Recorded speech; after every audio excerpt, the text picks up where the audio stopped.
अफझलखानाचा वध. महाराजांच्या शौर्यामुळे किल्ला काबीज करण्याच्या त्यांच्या हालचालींना वेग आला.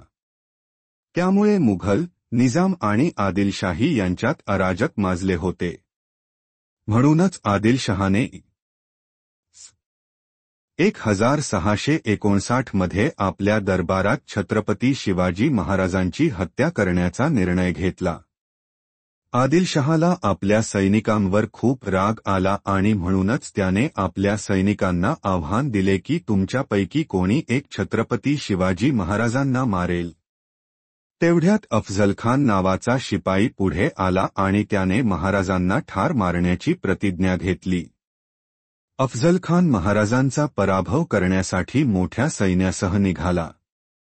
वाटेत तो हिंदू धर्मातील सर्व मंदिरे उद्ध्वस्त करू लागला आणि गरिबांनाही त्रास देऊ लागला.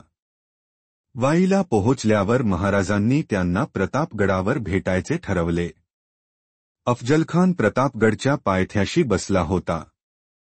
भेटीच्या दिवशी अफझलखान म्हणत होता की महाराजांनी स्वतः भेटायला यावे. भेटायची वेळ झाली. अफझलखान फसवणूक करणारा होता. म्हणूनच महाराजांनी वाघनखे आपल्या चिलखतमध्ये लपवून ठेवून आई जिजाबाईंच्या चरणांना स्पर्श करून आशीर्वाद घेतले. महाराज अफझलखानाला भेटायला गेले. महाराजांसोबत जीवा महाल आणि अफझलखानचा सरदार सय्यद बंडा हा त्याचा विश्वासू सरदार होता. प्रतापगडच्या पायथ्याशी अफझलखानाने बांधलेल्या छावणीत भेटायचे ठरले. अफझलखानाने छत्रपती शिवाजी महाराजांना भेटण्याचा निरोप पाठविला. छत्रपती शिवाजी महाराजांना त्याच्या घातपाती स्वभावाची जाणीव होती. भेटीसाठी कोणतेही हत्यार कोणाकडे नसतील आणि दोन्ही पक्षाचे 10 अंगरक्षक असतील त्या अंगरक्षकांपैकी एक शामियानाच्या बाहेर थांबेल, अशी अट ठरली. भेटीच्या वेळी अफझलखान वेळेआधीच शामियानेत पोहोचला. शामियाना मोठा होता. निःशस्त्र भेटायचे असे ठरले होते. तरीही अफझलखानाने आपल्या अंगरखयाखाली कट्यार लपवून ठेवली होती.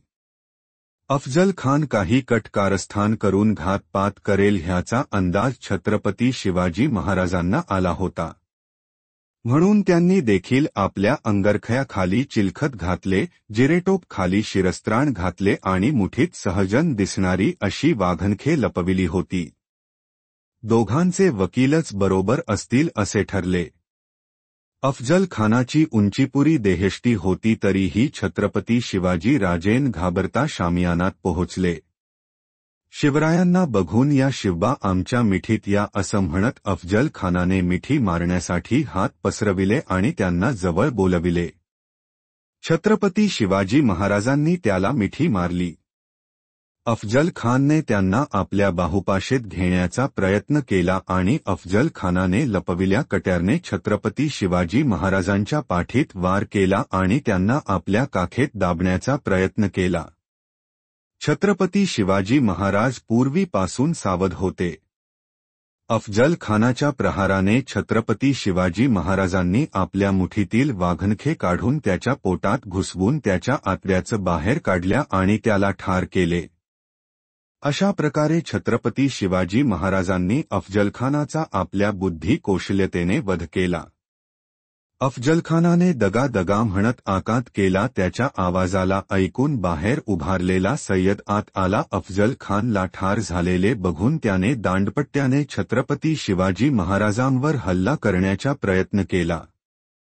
तोपर्यंत जीवा महालाने त्याच्या वाराला निष्फळ करून त्याच्यावर मागून हल्ला करून सय्यदला ठार मारून छत्रपती शिवाजी महाराजांच्या प्राणाचे रक्षण केले.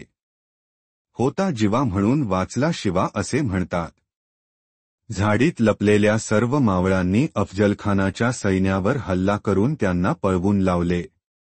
अफझलखानाचा मुलगा फजलखान आणि त्याचे काही सैन्यही वाईच्या मुख्य छावणीत पोहोचले होते, परंतु छत्रपती शिवाजी महाराजांचा हा पराक्रम पाहून संपूर्ण सैन्य, हत्ती आणि घोडेस्वार सोडून ते पळून गेले.